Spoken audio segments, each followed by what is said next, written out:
Oxygen H O H H O H H sorry এখানে O H যেহেতু এটা 3 নম্বর এইচ ওইচ এইচ CH2OH।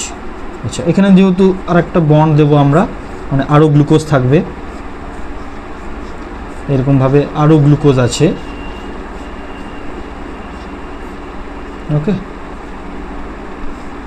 তো বাকি স্ট্রাকচারগুলো আমরা করব না, সময় লাগবে বলে।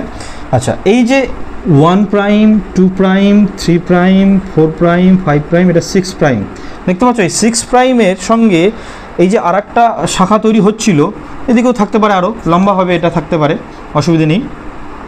এর যে OH আর এর এই OH তার মধ্যে বিক্রিয়া হবে, দিয়ে জল বেরিয়ে যাবে, পড়ে থাকবে কি এই CH2OH এর CH2 পড়ে থাকবে, আর এখানে অক্সিজেন পড়ে থাকবে।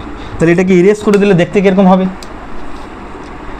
জল বেরিয়ে গেছে, তাহলে আমি বাকি অণুগুলো সরিয়ে দেবো, OH সরিয়ে দেবো। তাহলে এখানে পড়ে থাকবে কিভাবে? এখানে বন্ডটা এইভাবে তৈরি হবে, অক্সিজেন আর CH2 থাকবে পড়ে শুধুমাত্র। তাহলে এখানে গ্লাইকোসাইডিক বন্ডটা দেখো চেঞ্জ হয়ে গেল, 1 নম্বর আর 6 নম্বর কার্বনের মধ্যে হলো, তাই না?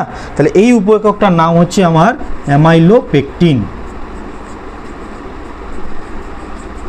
অ্যামাইলোপেকটিন বলো। এখানে এই যে দুটো শাখা যুক্ত, তাহলে একটা চেন আর একটা চেন, দুটো শাখা যুক্ত হয়ে গেল, এই জন্য এটাকে শাখাযুক্ত বলা হয়েছিল, আর অ্যামাইলোজকে শাখাবিহীন বলা হয়েছিল।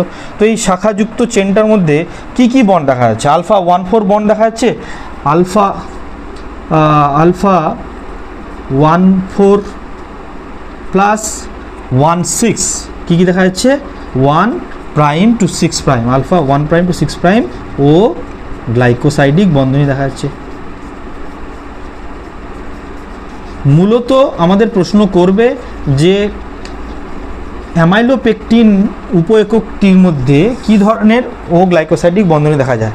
আমরা আলফা 1,4 বলবো না, কারণ আলফা 1,4 তো হতেই চলেছে। এখানে দুটো শাখা যে যুক্ত হলো, সেটা কিসের সাহায্যে যুক্ত হলো? আলফা 1,6 ও গ্লাইকোসাইডিক বন্ধনের মাধ্যমে যুক্ত হলো। এবার এই দুটো সাব ইউনিট নাও, এটা একটা লম্বা একটা গেছে, ওকে। অ্যামাইলোজ এখানে যদিও আমরা অ্যামাইলোজটাকে এখানে কালো নীল কালিতে করে দিচ্ছি, এখানে কালো কালিতে করলাম, এটা ধরো অ্যামাইলোজ গেল, আর তার উপরে এই অ্যামাইলোপেকটিনগুলো জোরে লেগেছে, দিয়ে দুটো মিলে হয়ে যায় আমার স্টার্চ। এটা কিসের স্ট্রাকচার ছিল? ফিগার, তাহলে এটা হয়ে গেল আমার